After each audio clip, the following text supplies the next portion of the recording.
समन्ता चक्रवालेषु अत्रा गच्छन्तु देवता सद्धम्मं मुनिराजस्य सुनन्तु सग्ग मोक्खदं ධම්මස්සවන කාලෝ අයං බදන්තා ධම්මස්සවන කාලෝ අයං බදන්තා ධම්මස්සවන කාලෝ අයං බදන්තා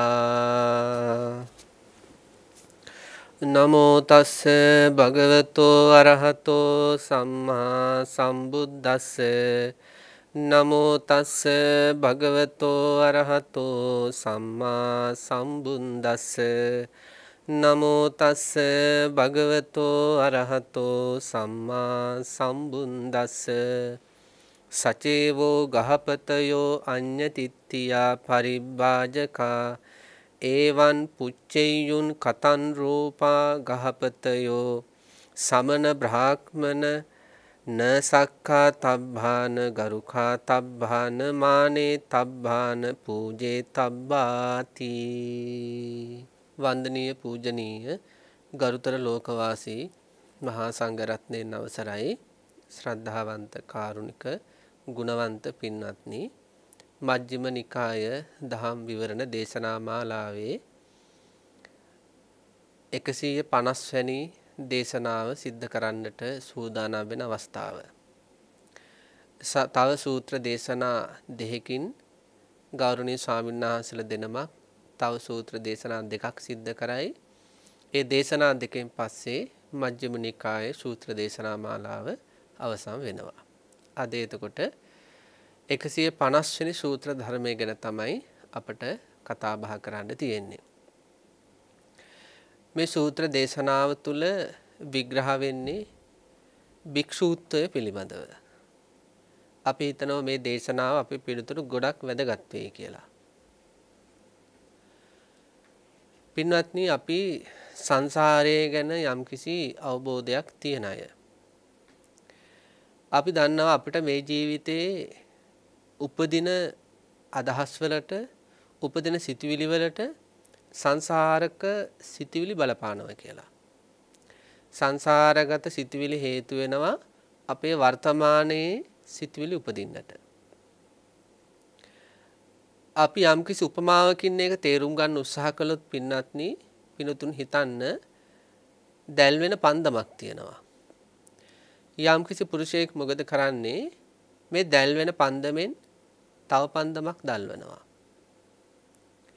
ඒ දෙවැනියට දැල් වෙන පන්දමක් තියෙනවා නම් ඒ පන්දමෙන් තව පන්දමක් දල්වනවා.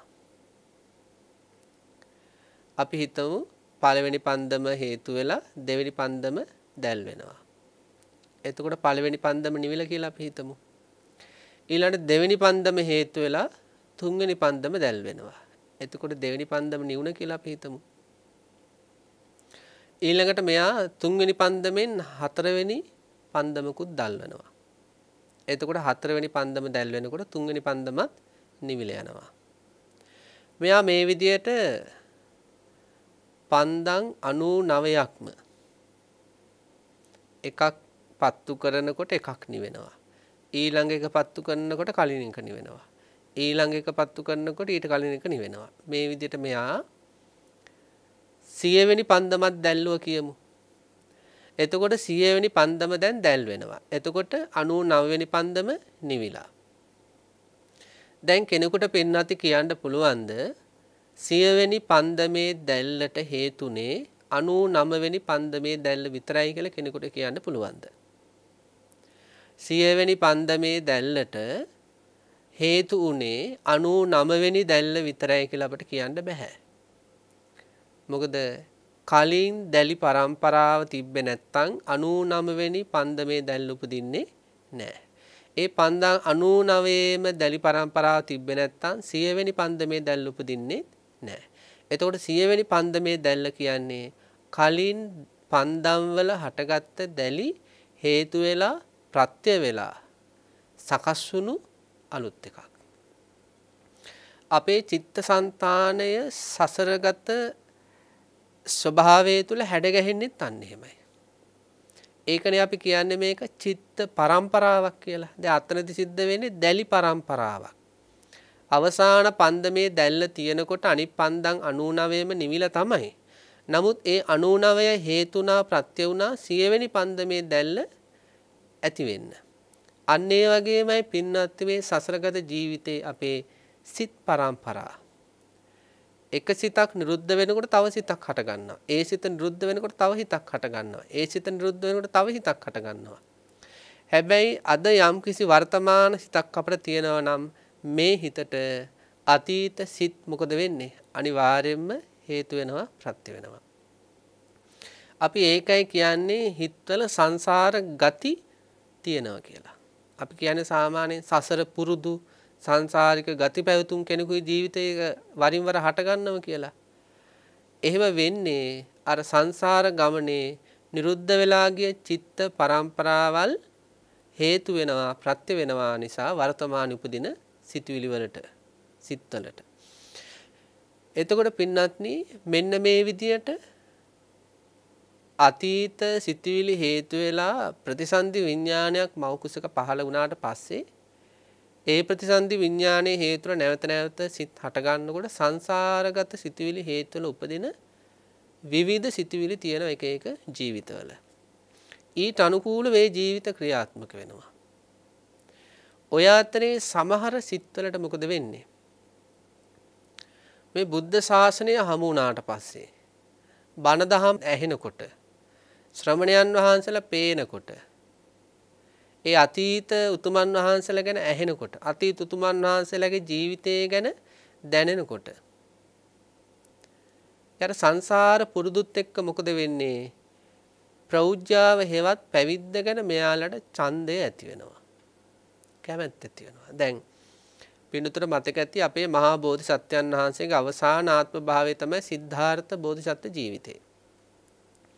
ඒ පුංචි සිද්ධාර්ථ බෝධිසත්වයන් වහන්සේ ඉපදෙලා සුළු කාලෙකින් පිය මහ රජතුමත් එක්ක ඊළඟට සේවක සේවිකාවන් සමග වප්මගුල් උත්සවයකට ගියා කියලා පින්නතුන් දන්නවා.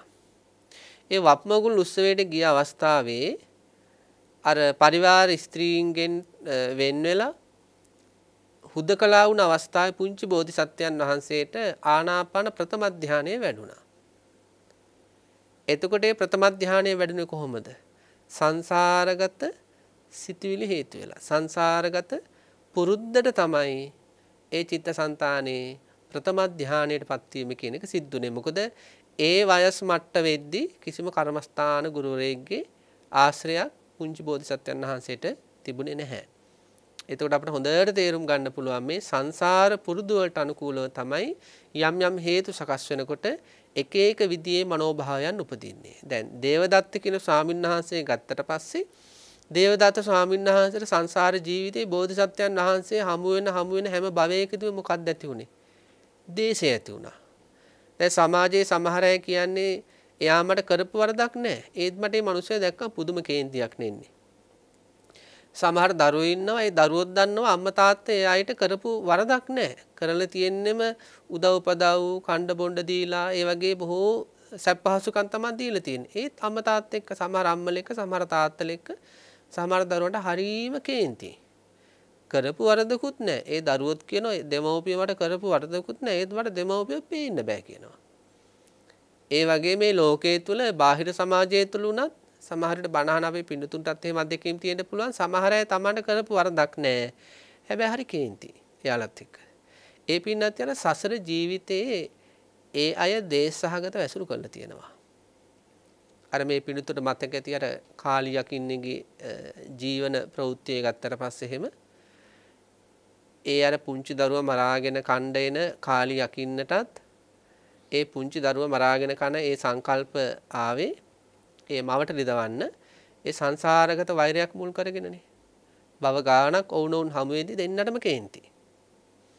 ඉතින් අන්න ඒ වගේ සංසාරගත පුරුදු සංසාරගත චර්යා සංසාරගත ආශ්‍රයන් හේතු වෙලා වර්තමානයේ විවිධ මනෝභාවයන් උපදිනවා වගේ විවිධ දේවල් විවිධ අය හමුවේ බුද්ධ ශාසන හමු වෙද්දී සසර ජීවිතේ පින්නත්නි හුදකලාව තුල වාසය කරපු අයට තපෝ ගුණ සහිත ජීවිත ගෙවපු අයට ඊළඟට අතීත ආසන්න බුද්ධ ශාසනවල පැවිදිකම් කරපු අයට නැත්නම් දුර බුද්ධ ශාසනවල හරි පැවිදිකම් කරපු අයට බුද්ධ ශාසනයට ඇතුල් වෙන්න සංකල්ප පහළ වෙනවා. දැන් ඔය 80 මහා ශ්‍රාවක උතුමන් වහන්සේලාගේ ජීවිත ගත්තට පස්සේ ඒ උතුමන් වහන්සේලා සංසාර ජීවිතයේ හරියට පින්නත්නි තරුණ කාලෙම ගිහි ජීවිත අතහැරලා එක්ක බුද්ධ ශාසනවල පැවිදි වෙලා අතර නැත්නම් තාපස ජීවිත ගත කරලා තියෙනවා. යන සසර ගති එන හැටි. එතකොට යම් කිසි කෙනෙක්ගේ සංසාරේ ඒ විදියට පැවිදි ජීවිත ගත කරලා තියෙනවා නම් නෙක්ඛම්මය පුරුදු කරලා තියෙනවා නම් බුද්ධ ශාසන හමු වෙනකොට මොකද වෙන්නේ? මෙන්න මෙයාලට බුද්ධ ශාසන වලට ඇතුල් වෙන්නට සංකල්ප පහළ වෙනවා. දැන් සමහර පුංචි දරුවෝ ඉන්නවා අවුරුදු 5යි අවුරුදු 10යි අම්මා තාත්තට වද කරනවා පැවිදි වෙන්න ඕන කියලා. එහෙම පැවිදි වෙලා අද මහා තෙර උතුමන් වහන්සේලා විදියට ජීවත් වෙන ස්වාමීන් වහන්සේලාත් මේ ශාසනයේ ඉන්නවා. අවුරුදු 5ේදී අවුරුදු 10ේදී සංකල්ප උපදිනවා මේ ශාසනය දකිද්දි ශ්‍රමණයන් වහන්සේලා දකිද්දි පැවිදි වෙන්න ඕන කියලා. අනිත් දරුවෝ විවිධ ක්‍රීඩාවල යෙදෙනවා විවිධ සෙල්ලම් වල යෙදෙනවා අම්මා තාත්තගේ තුරුල්ලමින් හදනවා. හැබැයි මේ දරුවන්ට මොකද වෙන්නේ? ශාසනයට ඇතුල් වෙන්න සංකල්ප පහළ වෙනවා. ඒක තමයි පින්නදී සංසාරගත සිතුවිලි හේතු වෙලා ප්‍රත්‍ය වෙලා වර්තමානයේ සිත් පහළ වෙනවා කියන එකට හේතුව. එතකොට මෙන්න මේ විදියට යම් කිසි විදියකින් ශාසනය හමුනාට පස්සේ බණක් අහලා හරි ශ්‍රමණයන් වහන්සේලා දැක්කලා හරි ශාසනය දැනිලා හරි බොහෝ දේවල් අතහැරලා තමයි කුල දරුවෙක් මේ ශාසනයට ඇතුල් වෙන්නේ. බොහෝ දේවල් අතහරිනවා. ඇයි බොහෝ දේවල් අතහරිනවා කියලා කියන්නේ? අවුරුදු 20න් යම් කිසි කුල දරුවෙක් මේ ශාසනයට එනවනම් ඒ කුල දරුව පින්නත්නි ඒ අවුරුදු 20 ඉඳලා ගිහිව හිටියනම් ගිහිව ඉද්දි විඳින්න යම් තාක් කාමයන් තිබ්බනම් ඒ සියල්ලම අත්හැරලා ඒ හැම දෙයක්ම කැප කරලා තමයි ශාසනයට එන්නේ. අවුරුදු 10 දී යම් කිසි පුංචි කුල දරුවෙක් ශ්‍රමණයන් වහන්සේ නමක් හරි දැකලා පැහැදීම ඇති වෙලා හැම දෙයක්ම අතහැරලා ශාසනයට එනවනම් ඒ දරුවා අවුරුදු 80ක් විතර ජීවත් වෙන්නට ආයුෂ තියෙන කෙනෙක් නම් ගිහි ජීවිතයේ තුල කාමයන් අවුරුදු 70ක කාලයක් විඳින්න තිබ්බ කාමයන් අතහැරලා කැප කරලා තමයි මේ ශාසනයට එන්නේ. එතකොට කුල දරුවෙක් පින්නත්නි ගෘහස්ත ජීවිතයක් ගත කරන කුල දියණියක් හරි මේ ශාසනයට එන්න සංකල්පයක් හිතේ තියෙනවා කියන්නේ එය ඇය තුල තියෙන ඔහු තුල තියෙන විශේෂ ගුණයක්. මේ ලෝකේ අතහරින්න බැරුව මේ ලෝකයේ විවිධ කාමයන් අල්ලගෙන ඉන්න ලෝකයක් තුලේ හැම දෙයක්ම අතහැරලා වනගත වෙලා අරණ්‍ය වාසීව හරි ග්‍රාම වාසීව හරි ජීවිතේ මගේ ඉතිරි කාලය ගත කරන්න ඕනේ කියලා යම් කිසි කෙනෙකුට කුල දරුවෙකුට හරි කුල දියණියකට හරි අදහසක් එනවනම් ඒක ලොකු ගුණයක්. ඒකට අපි ගරු කරන්න ඕන. ඒක දරුවගේ සංසාර දෝෂයක් විතර දකින්න නරකයි. ඒ සංසාරික වාසනාවක් විතරයි දකින්න ඕනේ. ඒකේ දරුවට වෙච්ච අපලයක් විතර නෙවෙයි අපි දකින්න ඕනේ. ඒ දරුවට වෙච්ච උපද්‍රවයක් විතර නෙවෙයි අපි දකින්න ඕනේ. ඒ දරුවට විශාල යහපතක් සිද්ධ වෙන්න හදන්නේ. විශාල කුසල ධර්ම පරියායකට මේ පය ගහන්න හදන්නේ. ඒ නිසා පින්නත්නි සංසාර පුරුද්දට මේ ගිහි ජීවිතය අතහරින්නට ඉන්න වර්තමානයේත් එහෙම අය බොහෝ ඉන්නවා. ඒ ගුණයට අපි ගරු කරන්න ඕනේ. ඇයි අපි එහෙම ගරු කරන්න ඕනේ? අපිට ඊට සාපේක්ෂව බලන්න පුළුවන් මේ කාම ලෝකය අල්ලගෙන ඉන්න අයගේ හිතවල ස්වභාවය. ඉතින් මෙන්න මේ විදියට මහත් වූ භෝග මහත් වූ සම්පත් අතහැරලා කුල දරුවෙක් කුල දියණියක් මේ ශාසනයට ඇතුළු වුණාට පස්සේ ඒ ජීවිතය භික්ෂුන් වහන්සේ නමක් විදියට හරි මේ වර්තමානයේ නම් දසසිල් මාතාවක් විදියට හරි ඉස්සරහට අරගෙන යනවා. මේ සූත්‍ර දේශනාව තුළ විග්‍රහ වෙන්නේ අන්නේ විදියට ගිහි ජීවිතය අතහැරලා මේ ශාසනයට එන යම්කිසි ශ්‍රාවකෙක් ඉන්නවනම් අන්නේ ශ්‍රාවකයාට ගරු කළ යුත්තේ ඇයි? සත්කාර කළ යුත්තේ ඇයි? බුහුමන් කළ යුත්තේ ඇයි? පූජා කළ යුත්තේ ඇයි කියලා තමයි මේ දේශනාව තුළ විග්‍රහ වෙන්නේ. ඒකට හේතුන කාරණාවක් තියෙනවා. තථාගතයන් වහන්සේ පින්නත් ඒ දවස්වල වැඩ වාසය කළේ කොසල් දනව්වේ නගර වින්ද කියන ග්‍රාමයේ. කොසල් දනව්වේ නගර වින්ද ග්‍රාමය කියන්නේ බ්‍රාහ්මණ ගමක්. බුද්ධ කාලේ හරියට බ්‍රාහ්මණයෝ ඉන්න ගම් තිබිලා තියෙනවා. මේ බ්‍රාහ්මණ ගමේ ඉන්න බොහෝ අයගේ ජීවිතවල තථාගතයන් වහන්සේ පිළිබඳව කීර්තිරාවයක් පැතිරලා තිබ්බා.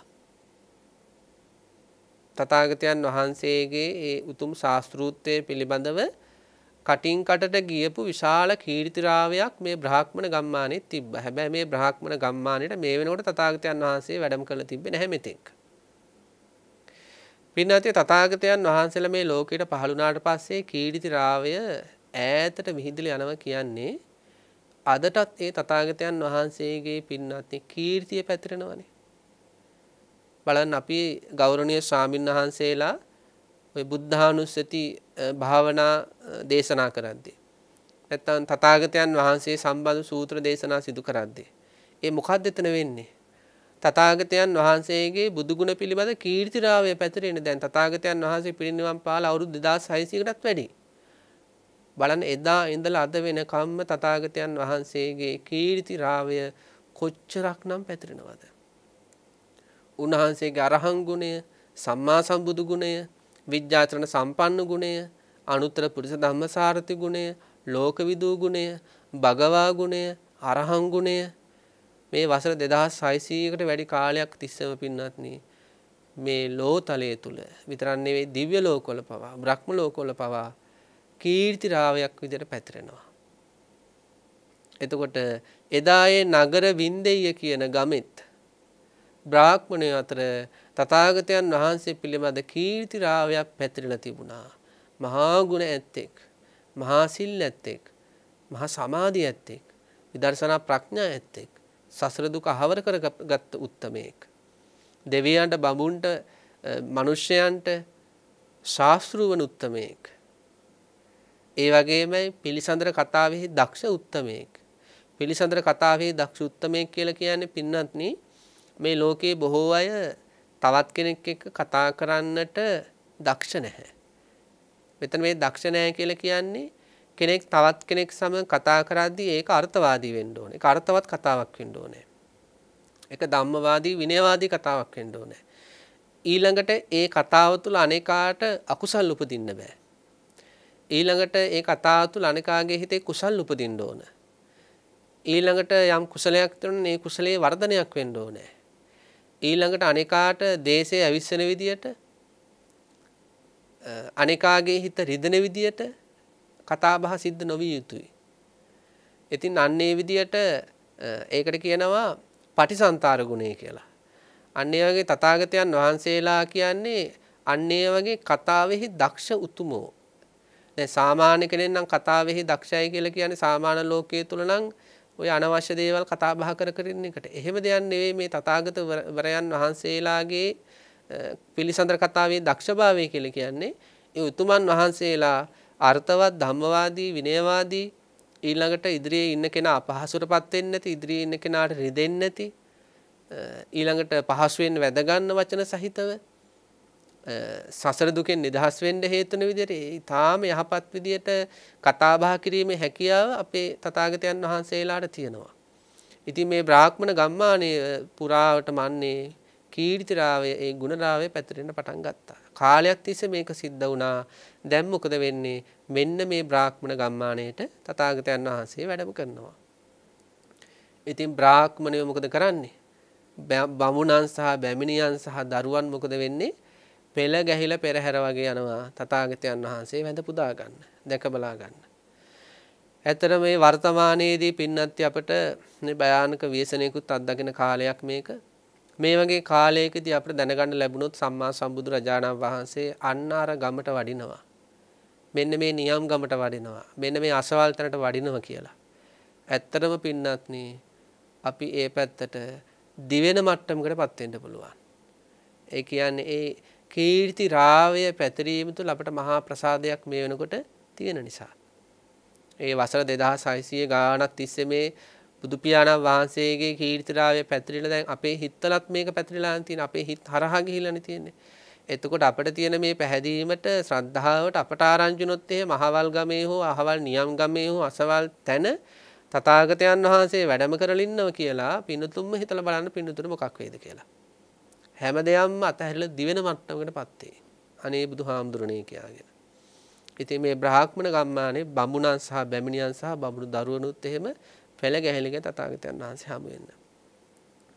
ඉතින් මෙහෙම තථාගතයන් වහන්සේ හමු වෙන්න ගිහිල්ලා පිළිසඳර කතාවේ යෙදিলা බුදුරජාණන් වහන්සේ මේ බ්‍රාහ්මණයන්ට යම්කිසි කාරණාවක් සිහිපත් කරනවා.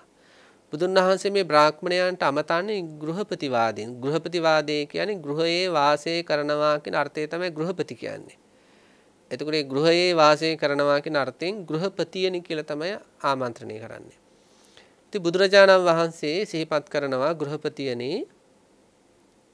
සචේවෝ ගහපතයෝ අඤ්ඤ තිත්‍යා පරිභාජකා ඒවන් පුච්චේයුන්. ගෘහපතියනි අන්‍ය තීර්ථක පරිභාජකයන් ඔබලාගෙන් මෙසේ විමසුවොත් කතන් රූපා ගහපතයෝ සමන බ්‍රාහ්මනා න සක්කා තබ්බා න ගරුකා තබ්බා න මානේ තබ්බා න පූජේ තබ්බා. ගෘහපතියනි කෙබඳු ස්වභාව ඇති මහාන බබුනෝ සත්කාර නොකොට යුතුද? කෙබඳු ස්වභාව ඇති මහාන බබුනන්ට ගරු නොකළ යුතුද? කෙබඳු ස්වභාව ඇති මහාන බබුනන්ට බුහුමන් නොදැක්විය යුතුද? කෙබඳු ස්වභාව ඇති මහාන බබුනන් නොපිදිය යුතුද කියලා යම්කිසි අවස්ථාවක අන්‍ය තීර්ථකයෝ ඔබෙන් විමසුවොත් බුදුරජාණන් වහන්සේ දේශනා කරනවා ඒ අයට මෙන්න මෙහෙම කරුණු පහදලා දෙන්න කියලා. මේක අපිටත් හරි වැදගත්. මෙතනදී මේ බුදුරජාණන් වහන්සේ විශේෂයෙන්ම දේශනා කරන්නේ බුදුරජාණන් වහන්සේගේ ශාසනයේ ශ්‍රාවකයෝ විතරක් නෙවෙයි. මේ ලෝකේ යම්කිසි ශාස්ත්‍රූ කෙනෙක්ගේ ශ්‍රාවකයෝ සමාජය තුල ශ්‍රමණයන් විදිහට බ්‍රාහ්මණයන් විදිහට හැසිරෙනවා නම් ඒ ශ්‍රමණයන්ට බ්‍රාහ්මණයන්ට ගරුකරන්න නුසුදුසු සත්කාර උපකාර කරන්න නුසුදුසු බුහුමන් කරන්න නුසුදුසු නොපුදන්නට හේතු වෙන කාරණා ටික මොකක්ද කියලා තමයි මේ ගෘහපතියන්ව දැනුවත් කරන්න හදන්නේ. ඒකට හේතුව තමයි පින්නත්නි ඒ බුද්ධ කාලය තුල අද වගේ නෙවෙයි දෙසටක් මිත්‍යා දෘෂ්ටිය තිබුණා. ඉතින් විවිධ මිත්‍යා දෘෂ්ටි දරාගත් ශාස්ත්‍රවලු වැහි වැහැලා හිටියා. එයාලගේ අනුගාමිකයෝ. ඉතින් මේ චතුරාර්ය සත්‍ය පිළිබඳව හරියට නොදන්න සම්මාදිට්ඨිය මිත්‍යා දෘෂ්ටිය තේරෙන්නේ නැති සාමාන්‍ය ජනතාව මොකද වෙන්නේ? අනේ අර මිත්‍යා දෘෂ්ටිකයන්ට රහතන් වහන්සේලාට වගේ සලකන්නේ. අර එක සිද්ධියක් තියෙන්නේ පින්නත්නි අපේ පසු කාලීනව අරිහත්ත්වයටපත් වුණා ඒ උතුමන් වහන්සේ. ඉතින් උන්වහන්සේ උප්පත්තිය ලැබු මුල් කාලේ ඉඳලාම අතීතයේ කරපු ලොකු පාපයක් හේතු වෙලා ඒ අතීතයේ ඒ උතුමන් වහන්සේගේ හිතේ පහළ වෙච්ච පාපී චේතනාවක් ක්‍රියාත්මක වීම හේතු වෙලා ඒ උතුමන් වහන්සේට බොහොම නරක පුරුද්දක් ඇති වුණා. ඒ පුරුද්ද තමයි ඉපදුනාට පස්සේ සාමාන්‍යයෙන් ඔය මව්කිරි බීලා ඒ වයස් ඉක්මවා යද්දී දැන් සාමාන්‍යයෙන් ඝන ආහාර ගන්න ඕන. ඉතින් මේ දරුවට ඝන ආහාර ගන්න හිතෙන්නේ අසුචි. ඝන ආහාර විදිහට ගන්න හිතෙන්නේ අසුචි. ඉතින් තමන්ගේම අසුචි කනවා, බිම තියෙන අසුචි අහුල අහුල කනවා. එහෙම දරුවෙක් වාටපත් වෙලා මේ අතීත සිතුවිලි වැරදි පාපී සිතුවිල්ලක විපාක වාරයක් වශයෙන්. ඉතින් මෙයා ඊට පස්සේ ගෙදරින් බැහැර කරනවා. ගෙදරින් බැහැර කරලා මෙයා කාලයක් ඇද්දි මොකද කරන්නේ? බාහිර ලෝකයා රවට්ටන කෙනෙක් බාටපත් වෙනවා. මෙයා මොකද කරන්නේ පින්නත්නි? තනි කකුලෙන් හිට ගන්නවා. කොහේ හරි පර්වතයක් උඩ තනි කකුලෙන් ගලක් උඩ හරි නැත්නම් පර්වතයක් උඩ හරි යම්කිසි කන්දක් උඩ තනි කකුලෙන් හිට ගන්නවා. අත් දෙක ගන්නව නළලට. පැය ගණන් හිටගෙන ඉන්නවා. ඊළඟට බඩගිනි වෙලාවට මොකද කරන්නේ? කට ඇර ගන්නවා. එතකොට මෙයා මේ ආහාරයට ගන්නේ හමා යන හුළඟ වාතය. ඉතින් මේක දකින ගිහි අය මොකද කරන්නේ? මේනන් රහතන් වහන්සේ නමක් මේනන් උතුමන් වහන්සේ නමක් බලන වාතයෙන් යැපෙන්නේ. ආහාරවත් ගන්න නැහැ. දවසේම තනි කකුලෙන් හිටගෙන ඉන්නවා. හැබැයි ඇත්තටම වෙන වැඩේ මොකද්ද? රෑ වෙනකම් මේ විදිහට ලෝකයා රවට්ටලා රෑට යනවා අසුචි හොයාගෙන. අසුචි හොයාගෙන ගිහිල්ලා මොකද කරන්නේ? අසුචි ආහාරයට ගන්නවා. ගිහි අය යම් කිසි වෙලාවක ඔය කිරිබතක් වගේ එකක් හරි හදාගෙන ඇවිල්ලා පූජා කළොත් මොකද කරන්නේ? තණකොළ ගහක් අරගෙන කිරිබතේ ගාවල දිවේ ගානවා. එච්චරයි. දැන් ඔබට අවශ්‍ය සියලුම පින් සිද්ධ වෙනවා කියලා සිහිපත් කරනවා. එතකොට බලන්න රාත්‍රී කාලේ අසුචි ආහාරයට ගන්න තනි කකුලෙන් හිටගෙන ඉන්න වාතය එවත් හුලම් බොනවා කියලා හුලම් ආහාරයට ගන්නවා කියලා මේ විශාල බොරුවක් කරගෙන හිටපු මෙන්න මේ පුද්ගලයාට රහතන් වහන්සේ කියලා ඒ කාලේ මිනිසුන් වන්දනාමාන කළා. අදටත් ඉන්දියාවේ කොච්චර ඒ වගේ දේවල් තියෙනවද? අපිට මේ ළඟදී දැක ගන්න හම්බ වුණා එක පුද්ගලයෙක් අසුචි හරි ගොම හරි විශාල භාජනයකට දාලා වතුරත් එක්ක හොඳට කවලම් කරලා ඊට පස්සේ මොකද කරන්නේ? ඊට පස්සේ මෙයා පුංචි භාජනයකින් ස්නානය කරනවා. මුළු ශරීරේම අර අසුචි හරි ගොම හරි දියර වශයෙන් ඇඟ පුරාම තැවරෙනවා. ඉතින් එතකොට ඒ දකින්න ඒ අය මොකද හිතන්නේ? මේ නම් උත්තමයෙක්. අපිට කරන්න බැරි දෙයක්. අසුචි නානවා, ගොම නානවා. ඒ වගේ පින්නත්නි බුද්ධ කාලය තුල අද ඔහොමනම් බුද්ධ කාලේ කොහොම තියෙන්නේ නැද්ද?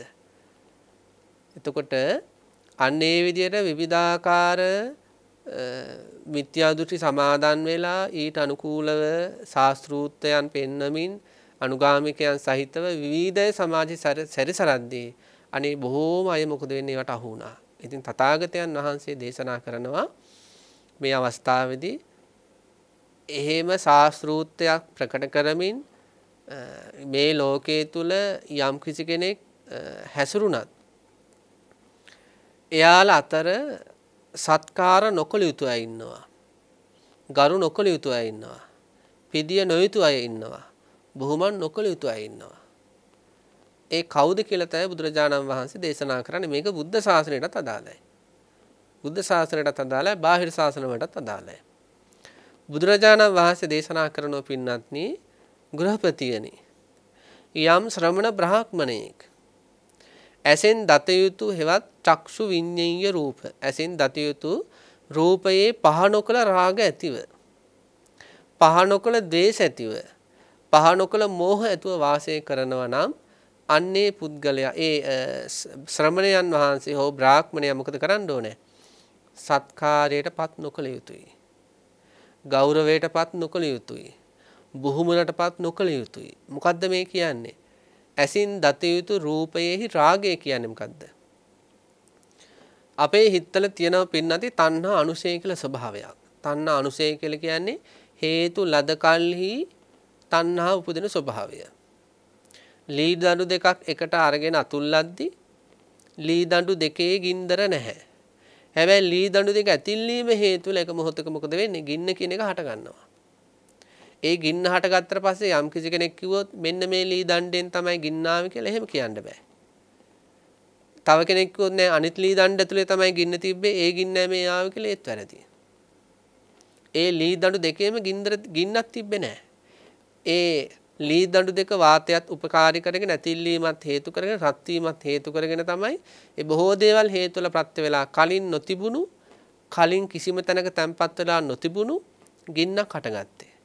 අන්න ඒ වගේ තමයි කෙනෙක්ගේ හිතේ තණ්හා ගින්න කියන එකත්. ඒ තණ්හා ගින්න කියන එක උපදින්නේ හේතු ලද කල්ලි. පරිසරයේ ලද කල්ලි. ඒ තණ්හා ගින්න උපදින්න හේතු වෙන අරමුණු ලැබෙන කල්ලි.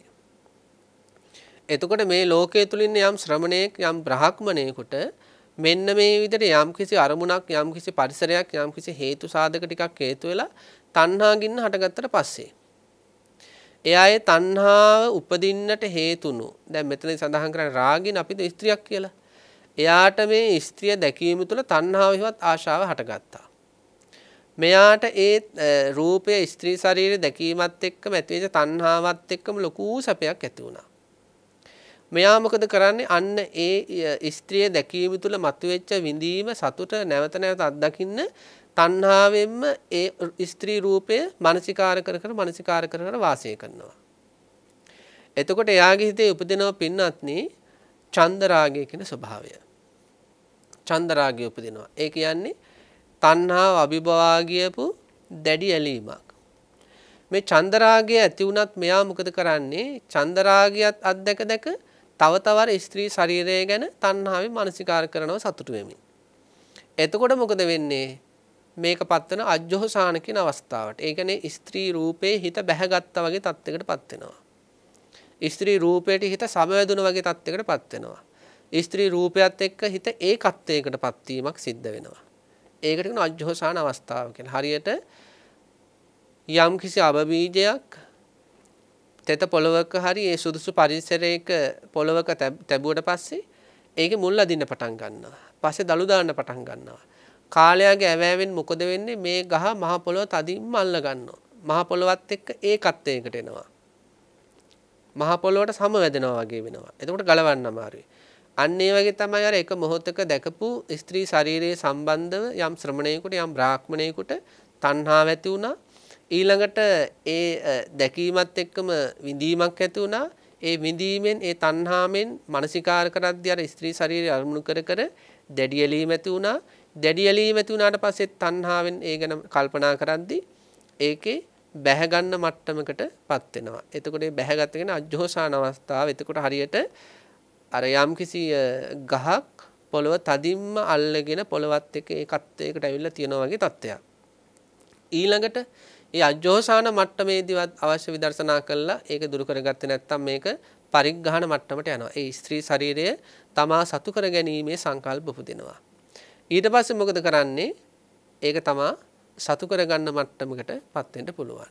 එවැනි තත්ත්වයන් තුල තමයි සිද්ධ වෙන්නේ භික්ෂුන් වහන්සේ නමක් නම් උපසම්පදා පවා අහිමි වෙන මෛතුන ධර්ම ක්‍රියාව කියන එක.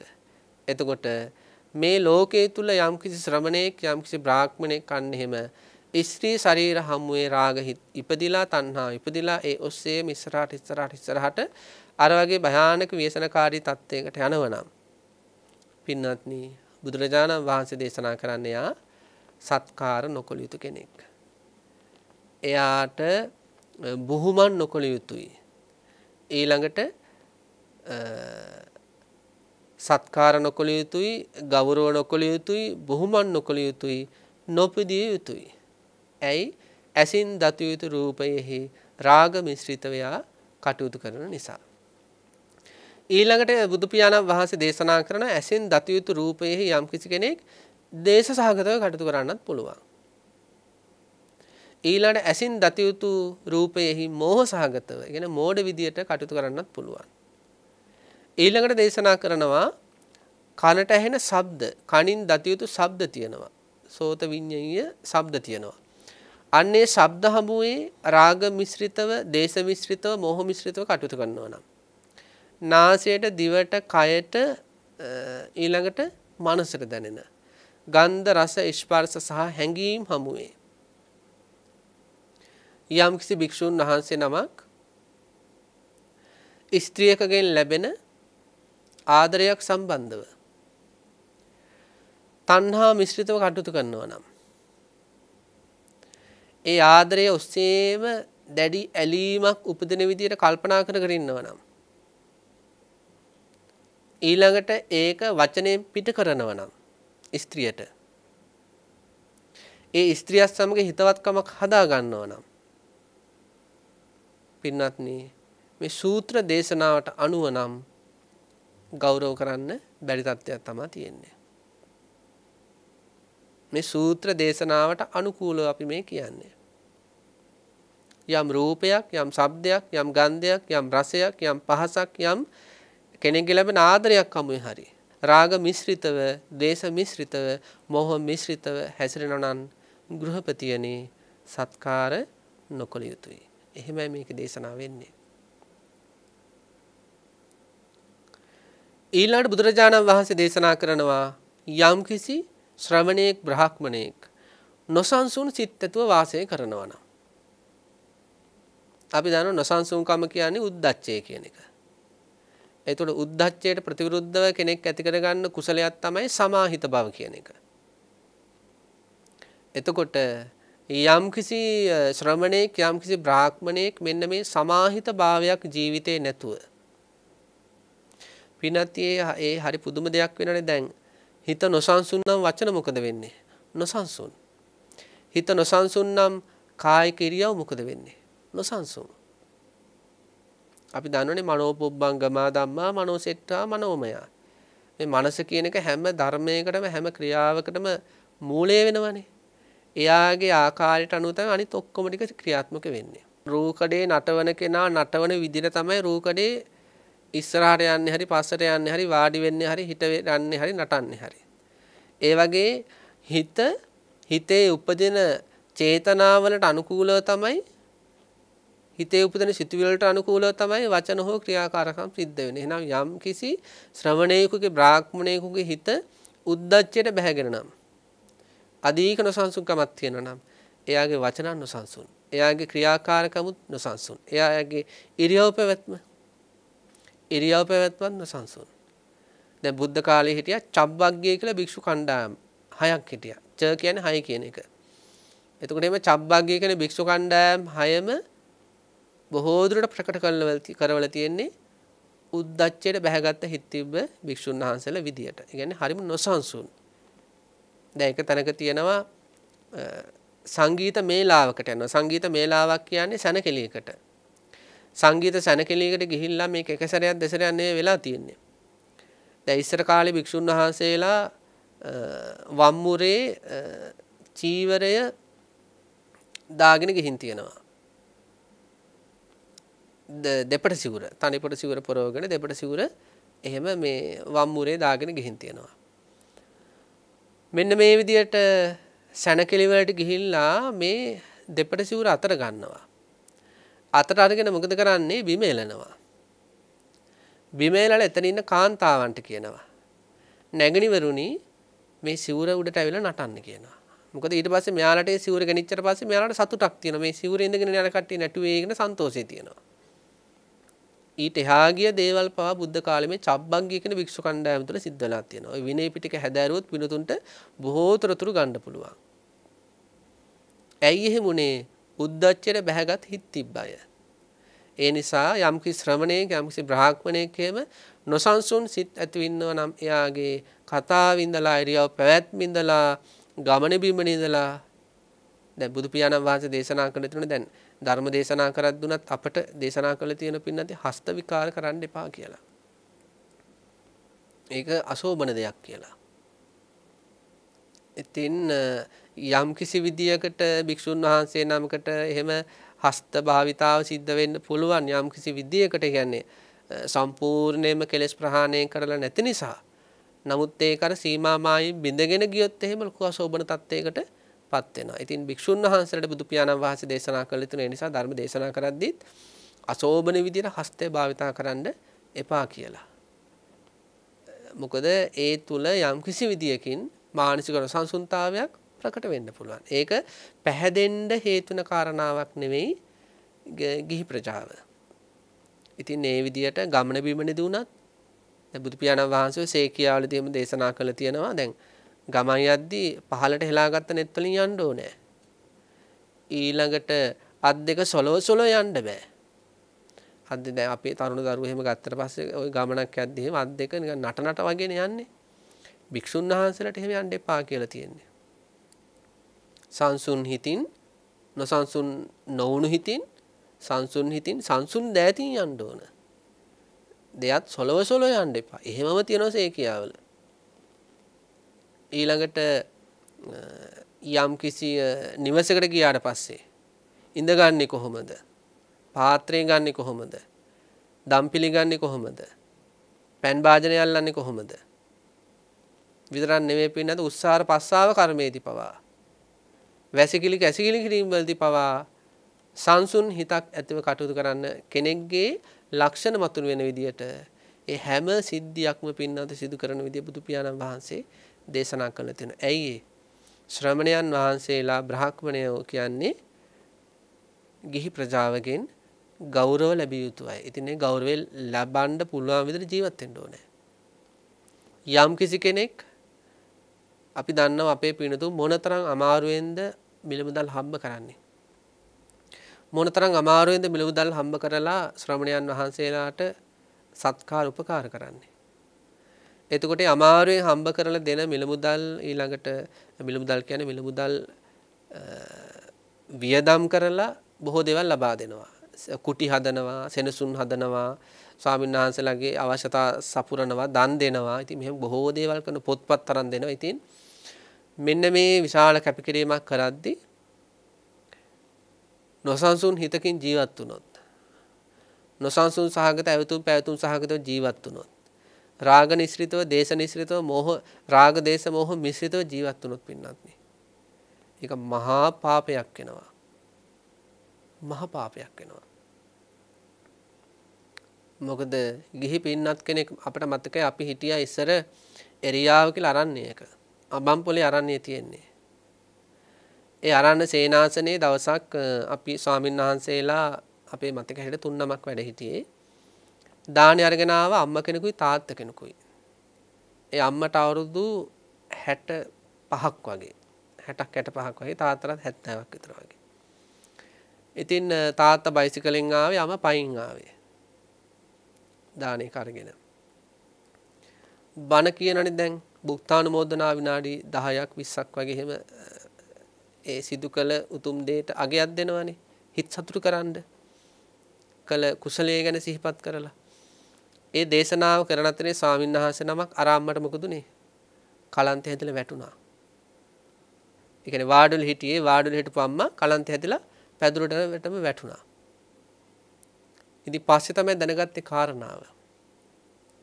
කලින් දවසේ පින්නත් එළි වෙන කම්ම ගේ වට කරගෙන අලින්දලා.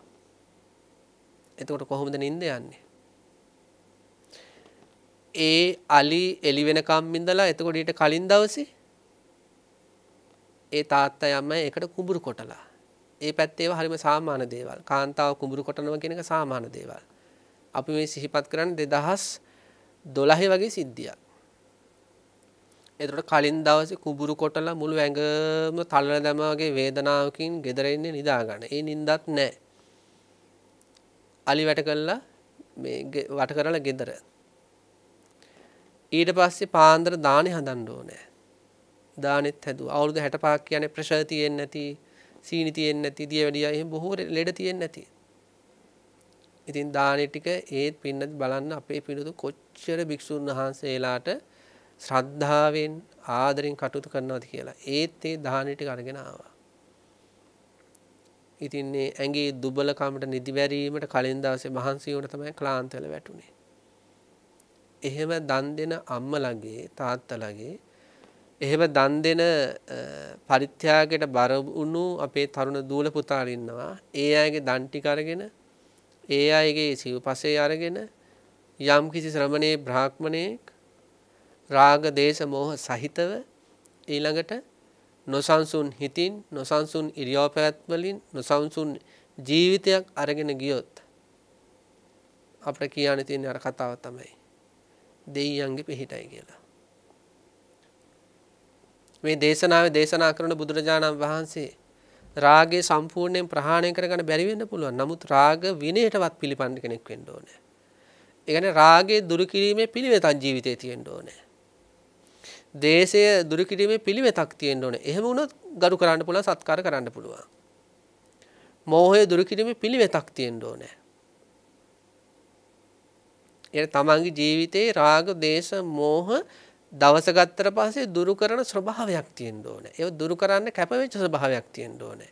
ධර්ම ශ්‍රවණයේ තුලින්, ධර්ම දේශනාව තුලින්, ඊළඟ ධර්ම සාකච්ඡා තුලින්, ඊළඟට සමතේ උපදවා ගැනීමට අවශ්‍ය භාවනා කිරීම තුලින්, විදර්ශනා ඥාන උපදවා ගැනීමට අවශ්‍ය භාවනා කිරීම තුලින් තථාගතයන් වහන්සේ දේශනා කළේ උදේ දාණයෙන් පස්සේ පංච නීවරණ දුරු කරමින් සක්මනට යන්න. දහවල් දාණයෙන් පස්සේ පංච නීවරණ දුරු කරමින් සක්මනට යන්න. සන්ධ්‍යා කාලයේ සහ රාත්‍රී කාලයේ පංච නීවරණ දුරු කරමින් සක්මනට යන්න. ඉතින් අන්න ඒ විදිහට රාග දේශ මොහ සදහටම ප්‍රහාණය නොකළ වෙන්න පුළුවන්.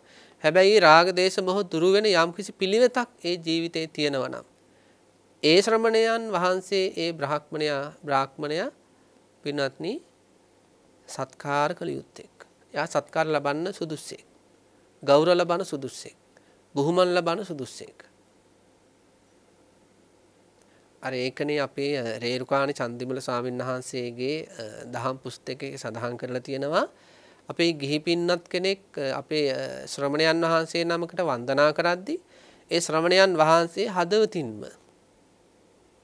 හෘදයාංගම හැඟීමකින් තමන්ගේ අම්මට ආශිර්වාද කරනවා වගේ තාත්තට ආශිර්වාද කරනවා වගේ තමන්ගේ සහෝදරයෙකුට සහෝදරියකට ආශිර්වාද කරනවා වගේ මෛත්‍රී සහගත හැඟීමෙන් සෙත් පතනවා නම් ඒකත් ඒ ශ්‍රමණ ජීවිතයේ ඒ දන් පැන් ආදී ලබා දෙන අයට තමන්ගේ හිතේ ඒ භාවිතා කරන්නේ මෛත්‍රී චිත්තය කියන පිළිවෙතේම ගුණයක්නේ. ඒ පිළිවෙතේම ලක්ෂණයක් මෛත්‍රී චිත්තය කියන එක, සෙත්පැතීම කියන එක. ඒකත් ඒ භික්ෂුවට තමන්ගේ අර අනිකුත් පිළිවෙත් ධර්මات එක්ක විශාල උපකාරක ධර්මයක් කියනවා. ඒ අයගෙන් සත්කාර ලැබීමට හේතුවක් වෙන්න. හදවතින්ම තමන් වෙනුවෙන් කැපවල කටයුතු කරන උපාසක උපාසිකාවන්ට මෛත්‍රී චිත්තය පැතිරීම. ඉතින් ඒ වෙලාව විතරක් නෙවෙයි අනිකුත් අවස්ථාවල උනත්. ඉතින් මෙන්න මේ විදිහට පින්නත්නි බුදුරජාණන් වහන්සේ ගෘහපති යන දේශනා කරන යම්කිසි ශ්‍රමණේක් යම්කිසි බ්‍රාහ්මණේක් රාග දේශ මොහ මිශ්‍රිතව රාග දේශ මොහ සහිතව ජීවිතය අරගෙන යනවා නම් නොසන්සුන් හිතින් ජීවිතය අරගෙන යනවා නම් ඊළඟට සඳහන් කරන පින්නත්නි සම විසම සහිතව ජීවත් වෙනවා නම් මෙතන සම විසම සහිතව කියලා කියන්නේ ඒකත් අපි තේරුම් ගන්න ඕනේ. දැන් සමහර කාල තියෙනවා පින්නත් අපි හිතමු අරණ්‍යක වාසය කරනවා කියලා. මේ අරණ්‍යයේ වාසය කරන කාලේ තමන්ගේ හිතේ රාග ආදී කෙලෙස් උපදින්නට අවශ්‍ය නිමිති නැහැ. ඒ පේන්නේ නැහැ නේ ස්ත්‍රීන් අරණ්‍ය වලට එන්නේ නැහැ නේ බොහෝ දුරට. එතකොට මෙයාගේ හිත සම තත්ත්වයේ හොඳ තත්ත්වයේ තියෙනවා. හැබැයි මෙයා නගරයට ආපු ගමන්ම ස්ත්‍රී ශරීර දකිද්දි රාගය උපදිනවා. එතකොට විසම වෙනවා. අන්න ඒකට කියන සම විසම කියලා. ඊළඟට යම් ශ්‍රමණේක යම් කිසි බ්‍රාහ්මණේක වාසය කරද්දී එයාට අවශ්‍ය විදියට හැම දෙයක්ම සිද්ධ වෙනවා. එයා කැමති විදියට අනිත්‍ය ජීවත් වෙනවා. එතකොට මෙයාගේ හිතේ හොඳ හිත තියෙන. يعني සමහිත තියෙනවා. හැබැයි බාහිර කෙනෙක්ගේ වචන වෙනස් වුණොත් බාහිර කෙනෙක් තමන් අකමැති දෙයක් කරොත් මෙයාට කේන්ති වෙනවා. එතකොට විසම වෙනවා. අන්න ඒකට කියනවා සම විසම වශයෙන් ජීවත් වීම කියලා. සමහර කාලවලට හොඳයි සමහර කාලවලට නරකයි. ආපෝ හොඳයි ආපහු නරකයි. අන්නේ සමවිසම ස්වභාවයත් බුදු පියාණන් වහන්සේ දේශනා කරනවා. එහෙම තියෙනවා නම් කාලයකට හොඳ කාලයකට නරක. කාලයකට හොඳ කාලයකට නරක. ඒ ගති ලක්ෂණ තියෙනවා නම් පින්නන්ති බුදුන් වහන්සේ දේශනා කරන ඒකත් සත්කාර නොකළ යුත්තකට හේතුවක් කියනවා.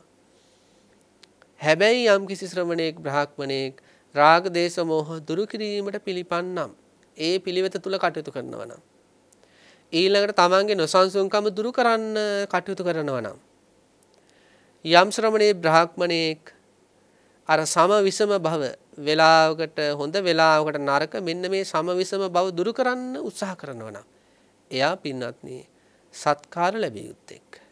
එයා ගෞරව ලැබිය යුත්තේක්. එයා බුහුමන් ලැබිය යුත්තේක්. එයා පිදිය යුත්තේක්. මේක උපරිම தත්ත්වය තමයි රාගය, දේශය, මෝහය සමුච්ඡේද වශයෙන් ප්‍රහාණය කිරීම, උද්දච්චය සමුච්ඡේද වශයෙන් අරිහත් මාර්ගයෙන් ප්‍රහාණය කිරීම සහ සමවිසම භාවය ජීවිතෙන් ප්‍රහාණය වීම කියන අරිහත්ත්වය තමයි මේක ඉහළම සත්කාර, ගෞරව, බුහුමන්, පිදීම් ලබන්නට ප්‍රධානම සුදුසුකම.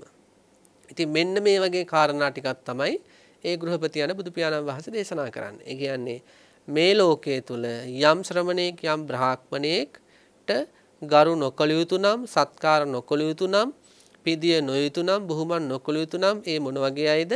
රාග දේශ මොහ සහිත ඒව වඩමින් ඊළඟ නොසන්සුන් හිතින් සමවිසම සහිතව ජීවත් වෙනවා නම් අර ගෞරව සත්කාර නොකළ යුතුයි, නොලැබිය යුතුයි. හැබැයි යම් කිසි ශ්‍රමණේ බ්‍රාහ්මණේක් රාග දේශ මොහ දුරු කරමින් හෝ දුරු කරලා හරි ඊළඟට නොසන්සුන්කම දුරු කරමින් හෝ දුරු කරලා හරි ඊළඟට සමවිසම භාවයේ දුරු කරමින් හෝ දුරු කරලා හරි කටයුතු කරනවා නම් ඒ ශ්‍රමණයන් වහන්සේ බ්‍රාහ්මණයා සත්කාර, ගෞරව, පිදීම්, බුහුමන් ලබන්න සුදුස්සෙක්. ඉතින් ඒ නිසා පින්නත් බුද්ධ ශාසනය තුළ කටයුතු කරද්දී මේ නගර වින්දේ කියන සූත්‍රය අපිට බොහෝ සෙයින් වැදගත් දේශනාවක්. විසුණු වහන්සේලා වශයෙන් අපිට ගොඩාක් වැදගත් දේශනාවක්. ඊළඟ කුල ජීවිතය තුළ ඉඳලා කුල දියණියක් හරි කුල දරුවෙක් හරි මේ ශාසනයට එන්න හදනවා නම් එවැනි දරුවන්ටත් විශාල ආශිර්වාදයක් වෙනවා මෙවැනි සූත්‍ර දේශනා දැන ගැනීම. ඊළඟ පින්නත් අනිකුත් පින්නතුන්ටත් විශාල හේතුවක් වෙනවා. පින්නතුන්ගේ ජීවිතුණත් ගත්තත් සමාජය තුල කටයුතු කරද්දී දරුවන්ගෙන් ගෞරව ලැබෙනවා. ස්වාමියාගෙන් භාර්යාවගෙන් ගෞරව ලැබෙනවා. සමාජයේ ශිෂ්‍යයන්ගෙන් ගෞරව තමන්ට ලැබෙනවා. ගුරුවරු නම් ගුරුවරියන් නම් ඒ වගේ පින්නතුණුත් විවිධ අයගෙන් ගෞරව සත්කාර ලබන අය. එතකොට පින්නතුන්ට උනත් ඒ ගෞරව සත්කාර ආදී ලැබෙන්නට ඔය ජීවිතවල තියෙන්න ඕනේ ගුණවත් භාවය.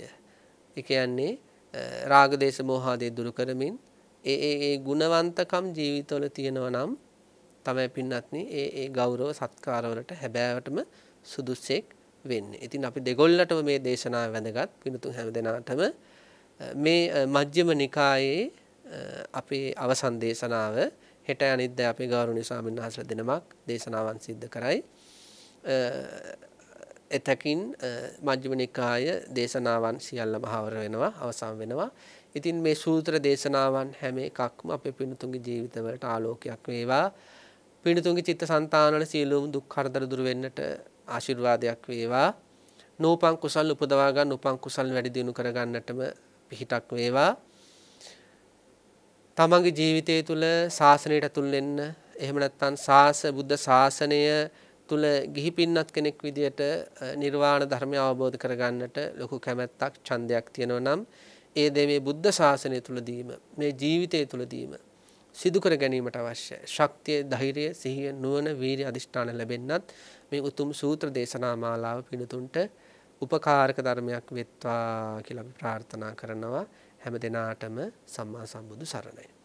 ආකාසට්ඨා ච බුම්මට්ඨා දේවානාගා මහිද්దికා පුඤ්ඤන්තං අනුමෝදිත्वा චිරන් රක්칸තු සාසනං.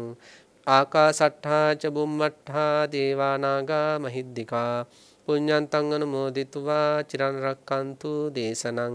ආකාසට්ඨා ච බුම්මට්ඨා දේවානාගා මහිද්దికා පුඤ්ඤන්තං අනුමෝදිත्वा චිරන් රක්칸තු මම් පරන්ති.